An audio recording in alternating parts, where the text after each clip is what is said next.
Hey, what's up, you guys? It's your girl Lauren Sizzle, and you are now tuned in to one of the hottest talk shows in the nation.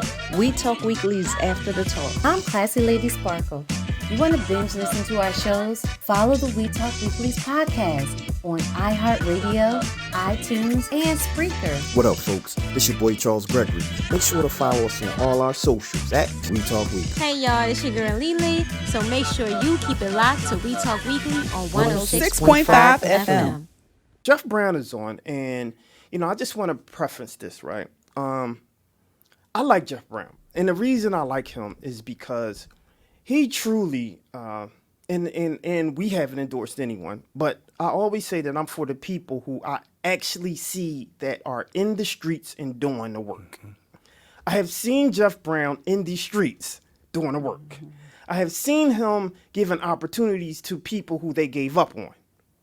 I have seen him, when you talk about entrepreneurs, him allowing access to future entrepreneurs in a space where they normally wouldn't have, right? And so I'm not campaigning for Jeff Brown. He'll be on and we'll ask him the hard questions because we have some questions for him also. But, when people are literally asking for your votes, you have to ask them, what have you done and what are you... Go ahead, I want you to finish that. Yeah. Oh, okay. I thought you was going to hit him with, what have you done for me lately? No doubt. What have you done, Janet right? Jackson. How about that? What have you done for me lately? But what have you done and what are you going to continue to do? But not just the promises, but what can you actually do for the community? So without further ado, I want to bring this gentleman on. Jeff Brown, how are you, my friend? Good. Thanks for having me. Oh, man, it's a pleasure. Thanks for coming on. Can you hear us pretty well? Yeah, I can hear you very well. Okay, cool. So you heard me talking about you a little bit, but I do want to give you the flowers for that. I think oftentimes we're very hard, which we should be. We should hold our leadership and public officials accountable. But I do want to thank you for allowing that space, allowing those opportunities for those who need those opportunities, and you have given that. So I do want to offer or give you the flowers for that, Thank you. Absolutely. But thanks for coming on the show. And I'm going to throw this to one of our co-hosts because he has some good questions and then I'll jump on. But go ahead, my friend. Holla at me. Hello, Mr. Brown. Good evening. Good evening. My first question for you would be a broad one. What do you think puts you in the best position to help Philadelphia? Well, I've been here all my life, and I've worked in a lot of different neighborhoods. I know Philadelphians well and where they live. And I've listened to the other politicians, and it's been tough. Things are the worst they've been. And the stuff that I've worked on, I've got stuff done. I opened stores in Food Desert and took us from one of the worst food access cities in the country to one of the best. And I've hired 60,000 people from the neighborhoods, which really, you need a good first job to get you started, to learn how to work. I provided that for them. And we have a very diverse workforce too. Our business has 2,300 employees. It's about over 80% diverse. And our management team is 50% diverse, mostly African American. So we've accomplished things that other people talk about but don't accomplish. And we've created opportunities for returning citizens. And my wife and I started a nonprofit to help other companies hire returning citizens. And we've really helped thousands. And they've had a very good outcome.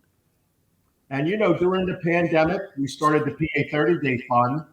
And we got grants to 1,200, mostly Black and women-owned businesses, because PPP turned them down. The government failed them at first. It took them like 6 months to figure it out, but we got checks in their hands to keep them alive.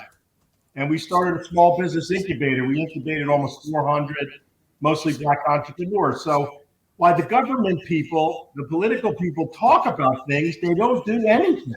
We have the same problems or worse in almost everything that's going on. So you've been on record with being very critical with city council, so much so that you had former councilman Derek Green kind of jump up in one of the panels and say that he feels offended because I guess the narrative it seems is coming from you is that you're pointing fingers at city council and they have been doing the work, right? So what's your position on city council and why do you believe you're so hard on them? Because I don't go by talking and I don't go by bills. I go by progress. And where's the progress? I mean, we have more people living in poverty. We have more homicides. We have more opioid deaths or overdose deaths. We're the poorest big city in the country, and we're one of the worst rated big cities in the country in every measure. So I don't know. From my world, if you have those kind of results, you're in the wrong profession. I agree. Interesting. A lot of people would say that council has been leaderless, right? As the mayor, you're the CEO, you have the power of the pen. If you are not fostering a healthy relationship with council now, how will you be able to leverage them who has the power of the purse? It's a good question. But some council people, and they kept it quiet, came to me and they admitted to me that they're not satisfied with the work council has done and that they want to be part of the change we need. Other people are offended, but then who are they working for? Are they working for themselves or are they working for the citizens? And so there's going to be a lot of changes in council. Mm-hmm. I think we got to take a good look at their work performance. Mm-hmm. Yeah, true. I have a question, and I just wanted to know, if you become mayor, what are your plans in basically bridging the gap between the Black community and the Philadelphia police or the FOP? Because, there's, of course, I want to say post-Floyd, George Floyd era, there was, and there still to some extent exists some type of disconnect. What would be your plans to kind of, just foster a better community of a deeper relationship with police and the Black community? Yeah, I appreciate that question because my heart is with the Black community. I don't appreciate what's going on. And one of the ways I want to be transformational is to fix some of the longstanding problems. And in my mind, as a professional manager and leader, the way you do that is you need to have the confidence of all sides. And so I sought the endorsement of every police organization, the FOP, the SEPTA police, the Temple police, and so on and so forth, and the Black police officers. And I got it. And they know me from running my grocery business and for the work I've done in the city, and they appreciate my leadership ability. But I was honest with all of them. And I said, we can't continue this way because we need policing, but we need police officers that are there to serve everybody, treat everyone fairly, and have been trained to de-escalate tensions. And that's not necessarily what we have had historically. And I have a paper on the crime effort I want to have, and I gave it to all the police organizations before they endorsed me. And so one of the things I want to do is I want to diversify the police to match the demographics of our city. I want to have a second level police, public safety officer, that if someone doesn't pass the police exam on the first try, but they're good employees, I want to give them a different job, and I want to give them remedial assistance to train them so they could pass that exam. So we could have the kind of local, neighborhood, diverse police force that I think would be helpful. And then I want to train them. And I want to manage them. So in my business, if someone doesn't treat a fellow employee or customer properly, we have a progressive process to try to turn their ways around. And if they don't turn their ways around, they don't have a job. And we're very experienced at that. And I will be the same way with every city employee. We will have progressive discipline. It doesn't exist today in the city. They don't have good personnel processes. And my experience is when you communicate with your employees, they do better. And I don't think the city employees in the police or any other area are getting that kind of leadership. Wow. Since you brought that up, there's been a huge conversation based around our current commissioner, Danielle Outlaw, right? And if you're talking about leadership and you're talking about being open to communicate, what are your thoughts about Danielle Outlaw? And do you think there's a fix to that, or do you think it should just literally be a replacement?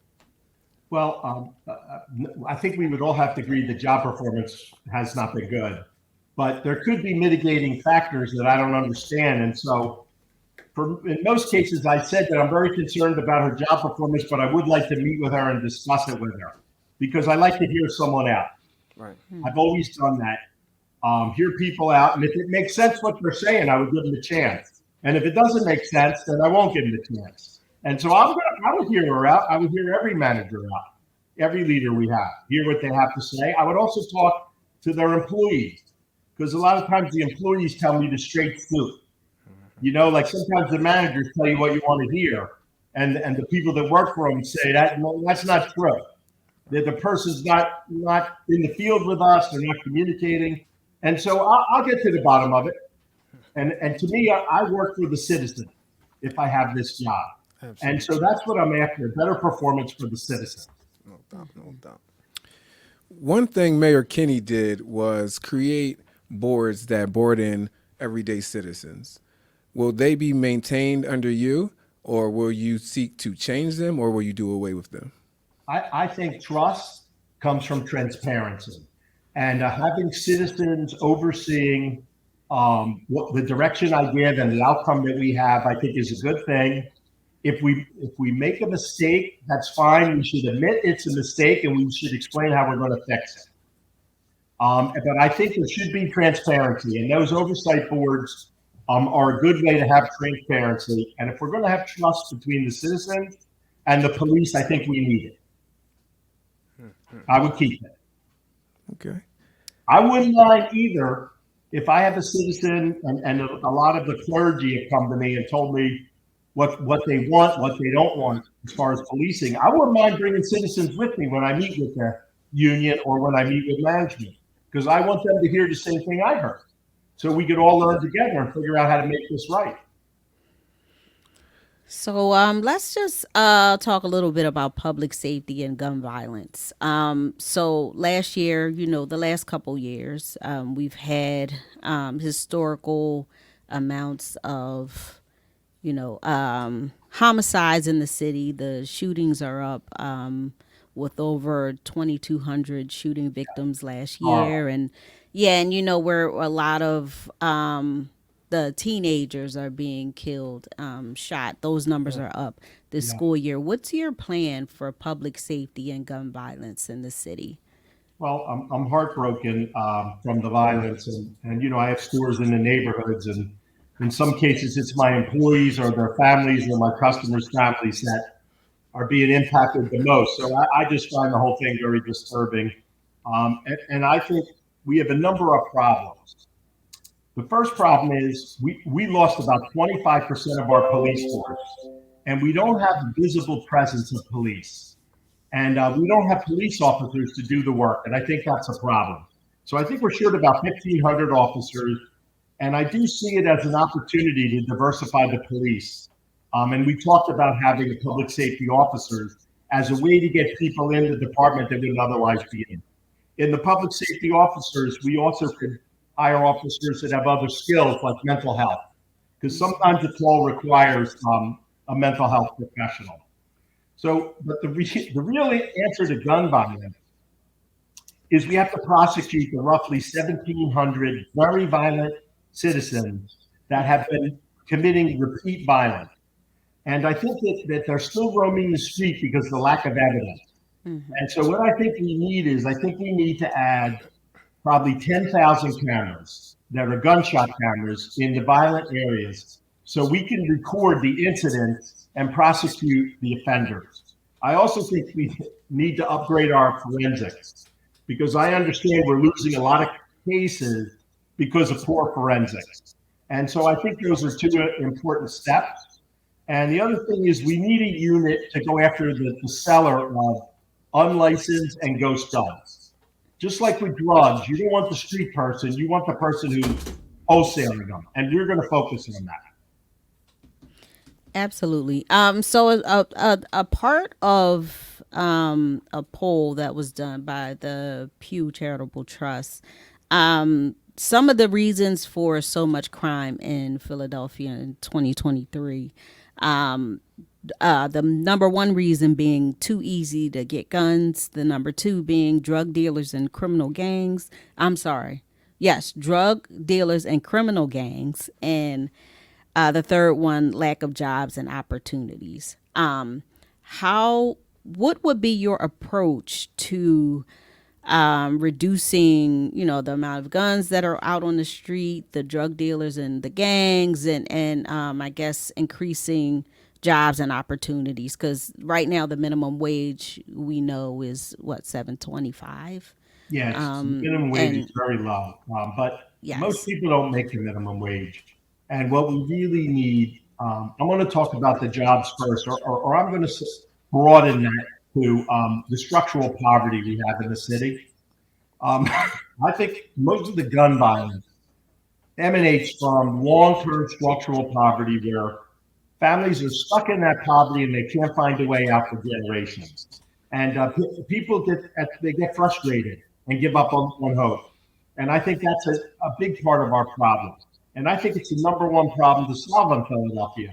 Because if we want to be a successful city, we can't be the poorest big city in the country. We have to do better than that. And I think there's three interventions to fix that.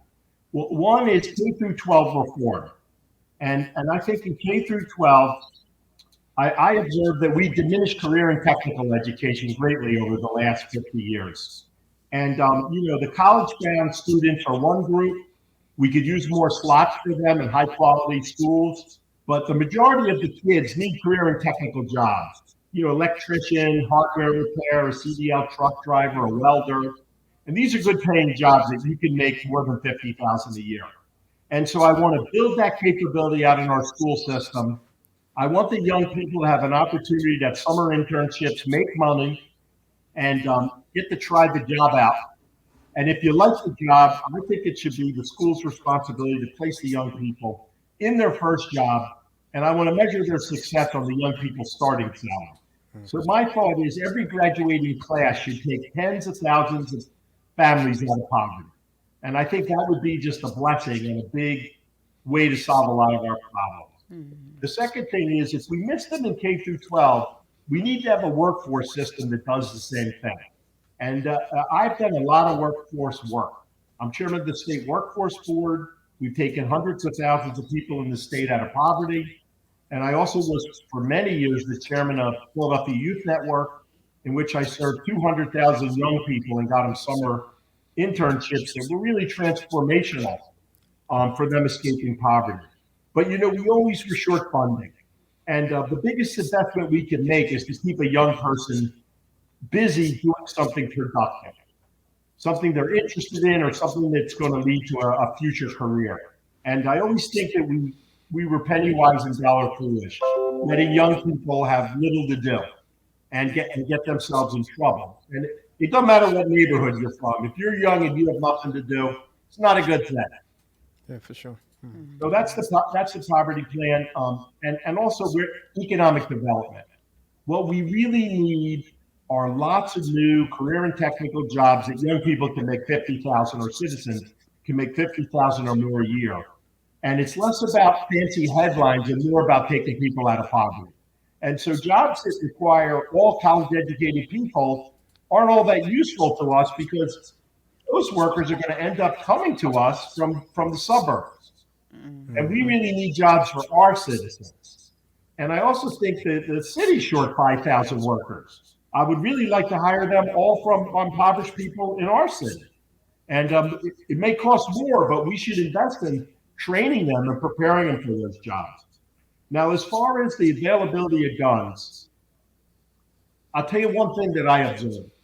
If you're taking care of your family you have a good job, you generally do not commit violent acts. You just don't. You're busy working, you're busy taking care of your family. And the best defense against gun violence is to reduce poverty. But there is a lot of guns on the street. And as you know, I've been buying guns for over a decade. I think it goes back 15 years. I worked with the Father Day Rally, the Wal Cayune, and others. And we bought thousands and thousands of guns. I think that's a good program. That's one thing you could do. The second thing is you have to target the people that have built businesses of selling illegal guns. And we do not put enough effort in trying to crack down on the seller of illegal guns. And people in the neighborhoods tell me they know who's selling the illegal guns. And so we need a unit to focus on that. Now, as far as state law, it would be helpful if we could get a modification to state law to restrict the sale of guns. But we've been trying to get that for decades, and we haven't got it. So although I'll try to get it, I can't wait for that. We got to do stuff right now. That's my thinking. And you're right that citizens know who are selling the guns. There's also guns that are left in the street and bullets left in baggies around our communities. I'm not sure if you're aware of that or how you actually could From the address police, that. from the crime scene. But also, one thing I did not, or maybe I missed, but I don't believe I heard you mention was housing. One way that I believe that we can improve our outcomes for our individuals and our families and our city is by creating sustainable housing. The development that I see is primarily, and this is just from my perspective and not from fact, but primarily rent. So how rent does not help anyone build wealth. So my question is, what is your plan to help foster more growth and generational wealth in our communities? Yeah, that's a really good question. And I think you're right about the importance of it. And gentrification has put us in a bad spot in some ways. And this is why I get down on council. What have they done to address it? What did they try to do to address it? Nothing. And it's been going on for quite a while. And so there's a number of things that I would do. The first thing, we want home ownership. You're right. A lot of family wealth and generational wealth comes from the equity you build up in a home. So if you always rent, you never build up that equity in your home. And so I want to keep people in their homes. And one of the ways I want to do that, I want to cap real estate taxes. So right now, the city increases the real estate taxes in a gentrifying neighborhood. It could be 50 or 100% in a given year, and it forces people out of their homes. I think that's awful. I don't know why we would do that. And so to stop that, I would want to put a 5% cap. So if your house doubles in value, it takes 20 years before you pay the full amount of taxes. So this way, your family gets the generational wealth, but we don't force you out of your home. So that would be one step. The second thing is I'd like to have an advocate for low-income homeowners. So if you're wealthy and your house gets reassessed, you hire a lawyer. But if you're low income, you can't afford a lawyer. And none of the pro bono firms will do that work. So I would like to have a city-funded advocate. If you got assessed because of gentrification, I would like you to have access to, at no charge, a lawyer to help you fight it. And I think that would be an important step. And I'd like to use the same advocate to fight sheriff sales. I'm under the understanding that their sheriff sales were very small amounts of money. And we made someone homeless for like $1,000. I don't want that. I really don't want that, because you know how much it's going to cost us to have a homeless family? It's not even smart financially, let alone ethically. And so I want the advocate to fight for our citizens that can't afford to do it on their own. The second thing is, council invented the land bank. They all pat themselves on the back for it. We have like 8,500 properties in the land bank. And they're some of the most blighted properties in our neighborhoods. They can get properties in, but they can't get them out. Because of councilmanic prerogative, they can't seem to get them out.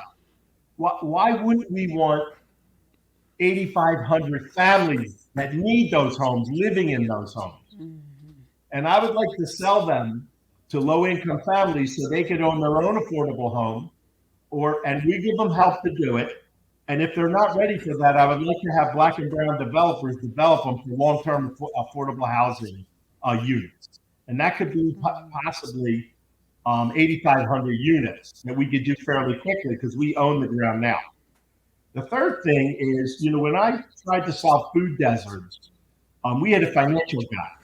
So basically, when we undertook the project, our financial projection showed it would lose money. That's a financial gap. To have apartments at the low enough rent that people could afford them, you have the same problem of financial gap.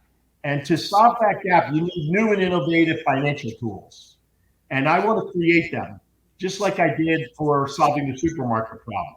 And so one of the tools would be if the city were to borrow money over 40 years, like float a bond, it could get a lower interest rate than a developer could get, and it could directly finance the homes. This way we would have control over the developers and control over the rent.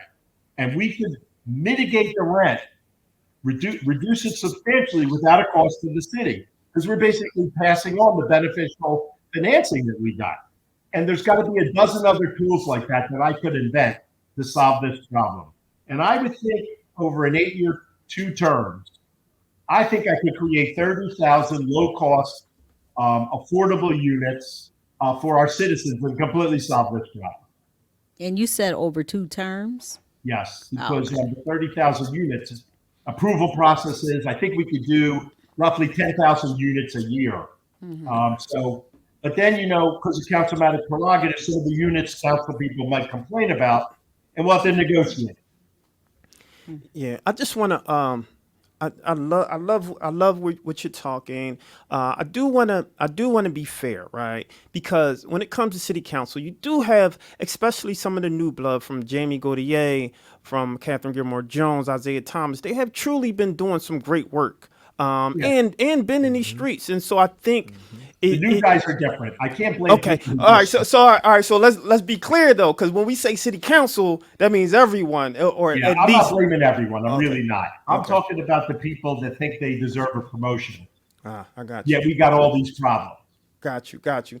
One question that I normally ask all the candidates that come on, which I neglected to ask you, is, can you just be clear about what your actual platform is so everyone can kind of know what you're actually running on? Thank you. Yes.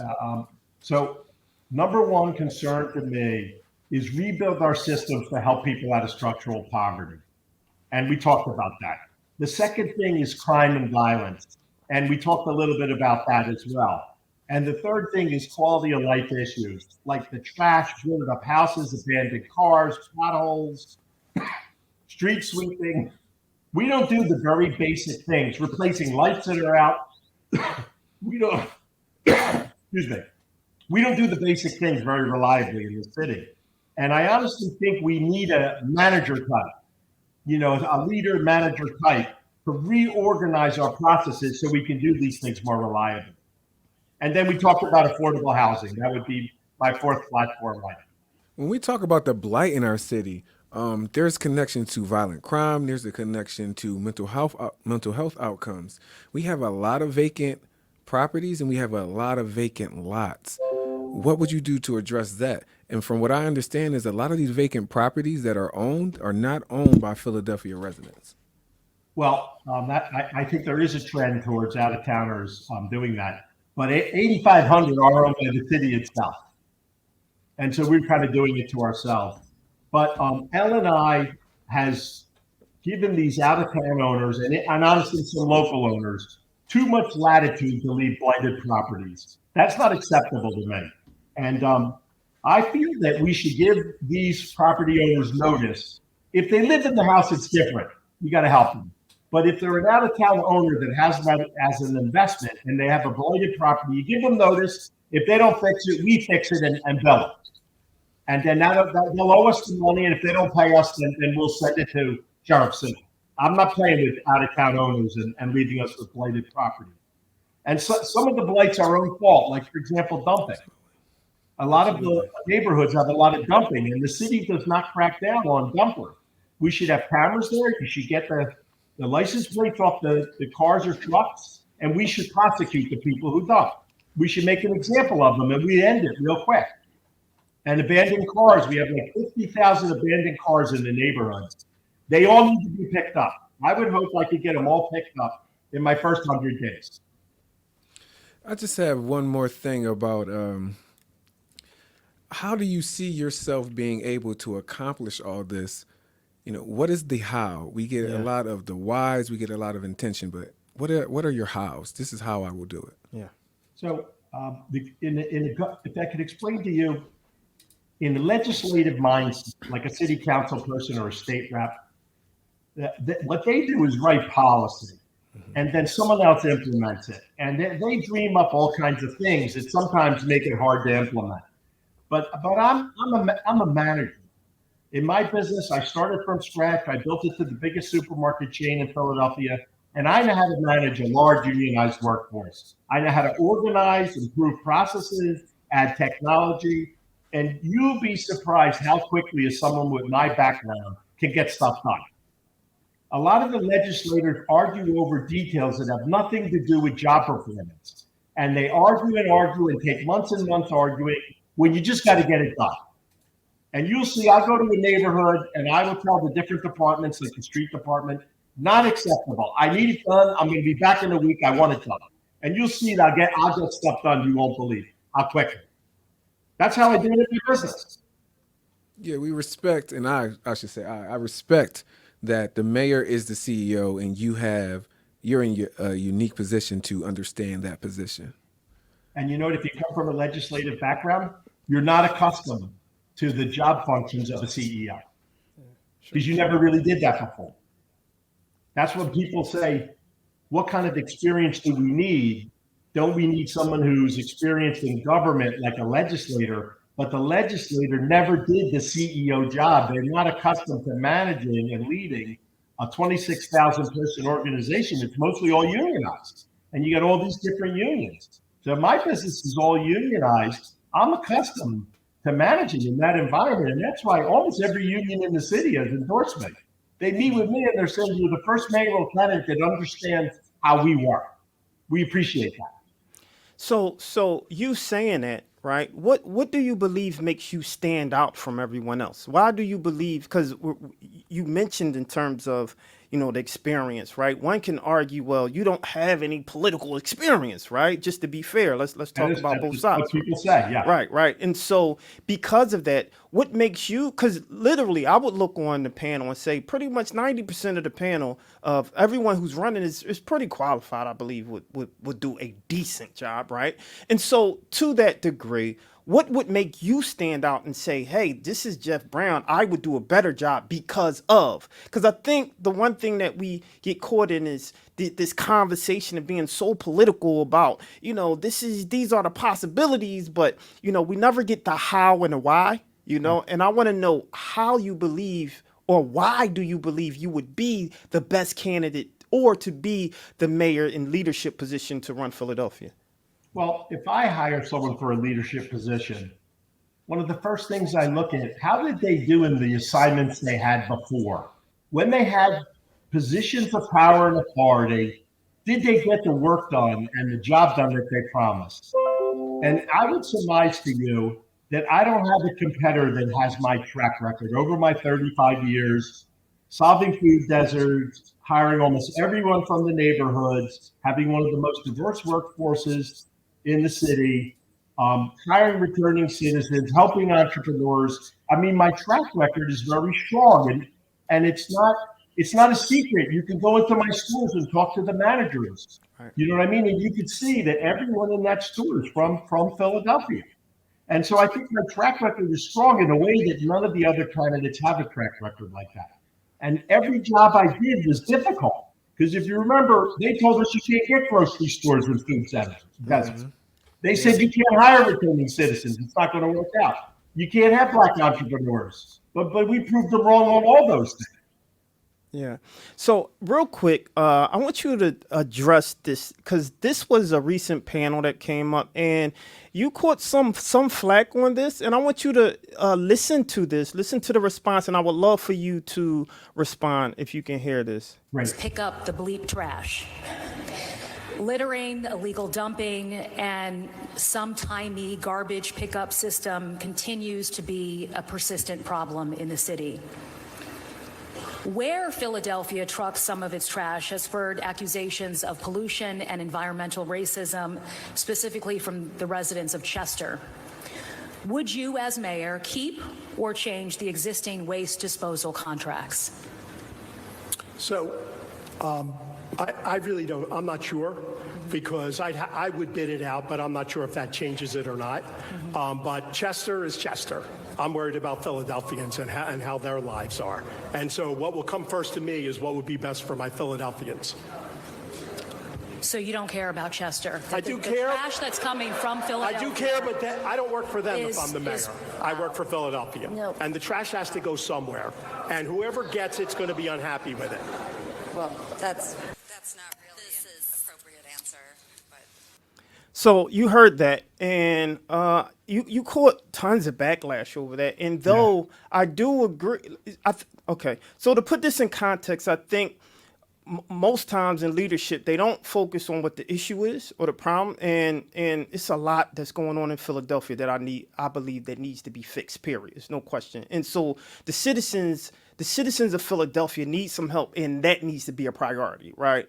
However, I do see the other side, right? And so I want to allow you, because I don't think you had the opportunity to speak on that, right? But I want you to touch on that and explain pretty much the context of where you were coming from and your position on that now.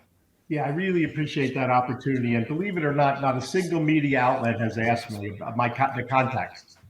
So to start out with, you got to remember, and you said it, I'm not a politician. I'm a grocer, and I've done nonprofit work, and I've done government assignments, and I'm used to a very transparent and simple and direct communication approach.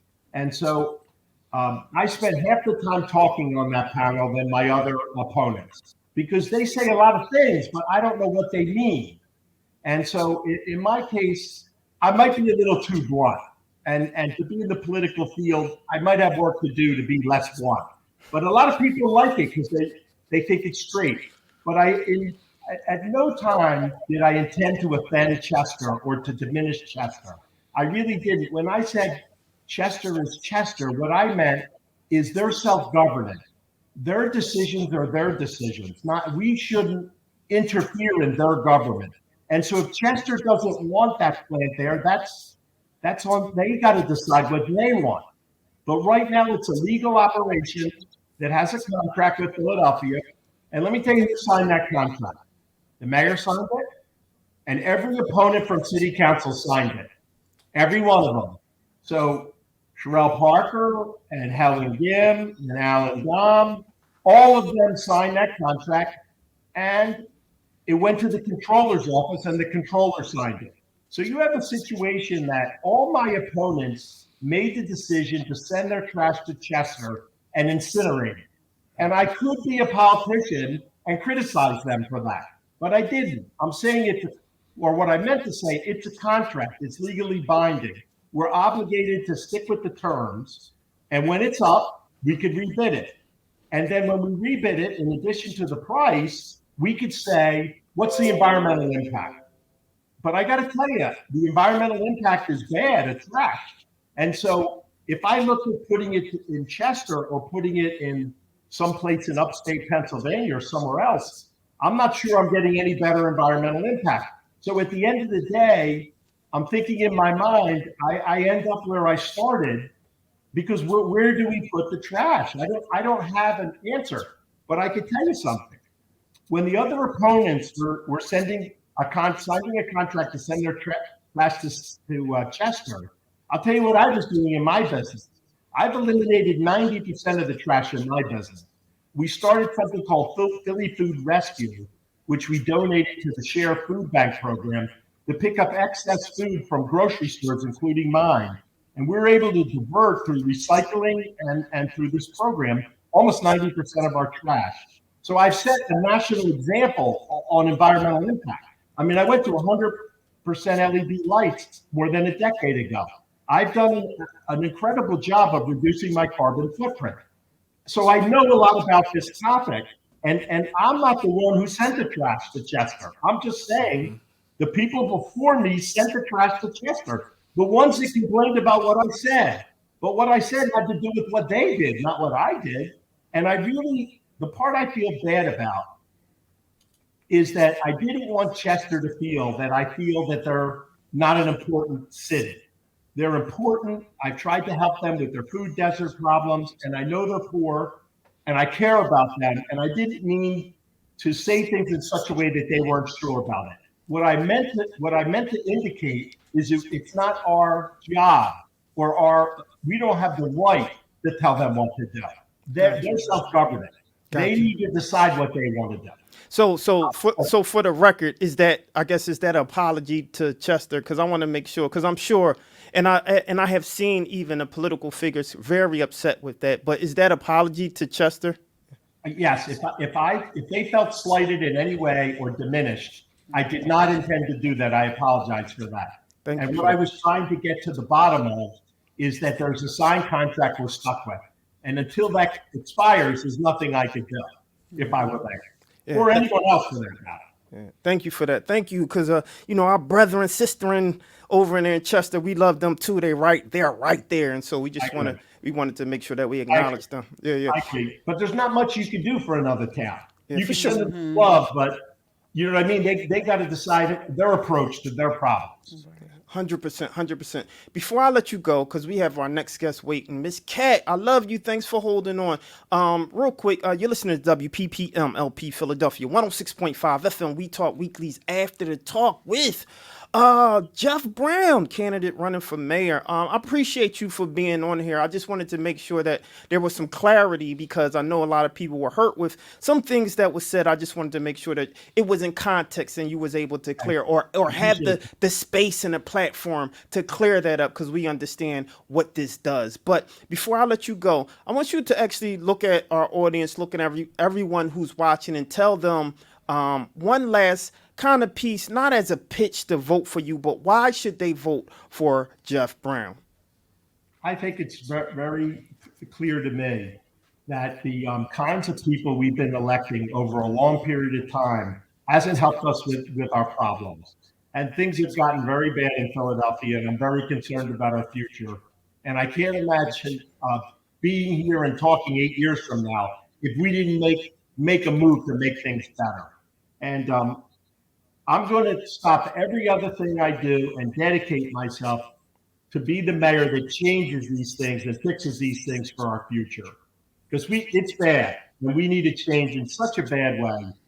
And I'm absolutely dedicated to the citizens of Philadelphia and making the kind of changes that we need so we could all have a city we're proud of. Fantastic. Thank you so much, and thanks for coming to the show. Before I let you go, I ask everyone this, because We Talk Weekly are true advocates of the arts, right? That's because we are within that context. If you became mayor, is that something that you would make a commitment to continue to support people within the arts? Yes, there was a number of panels on this, and you could probably see the videos. But one of the things I want to do is hire a cabinet level position for arts, culture, and fun, and having a senior leader to promote the arts. I think Philadelphia is an incredibly creative people, Philadelphians, and I don't think we have enough opportunities for our citizens. And so I really want to focus on that, invest in that. And I want to set up a grant writing department in the city, a world-class grant writing department, to try to help the arts institutions build their financial capacity and expand their art, and for big arts institutions, but also for really small art institutions. So I think arts, creativity, design is how we're going to succeed in the future. Fantastic. Round of applause to you for that, because we are true advocates, because We Talk Weekly is in the arts, and everything that we do is about the arts and amplifying the voices of the community and making sure that their voices are heard, because oftentimes when we talk about certain medias, they only concentrate on certain demographics and certain platforms, right? And so we want to be able to be that alternative to make sure that we get the people that's within the community another opportunity to voice their opinions and concerns. So I appreciate you for that. I appreciate the work that you have been doing. And how can someone, I guess, find more about either your platform, how they can get in contact with you, all that good old stuff? The best way is our website, jeffbrownformayor.com. You could volunteer online, and we have our crime platform on there, and we have a lot of video content. Or excuse me, I got a cough. That's all right. Or I'm an avid social media person. You could get me on Facebook, Instagram, Twitter, and TikTok, and I respond to my own stuff. So if you reach out to me, I will respond to you. Yeah, you responded to us. We appreciate it. Sheila going to be excited about that. She's been reaching out to everyone, talking to our officials, our leadership. So again, I appreciate you for coming to the show. And one thing that we always say is once you come to the show, you're a friend to the show, so you're always more than welcome to come back.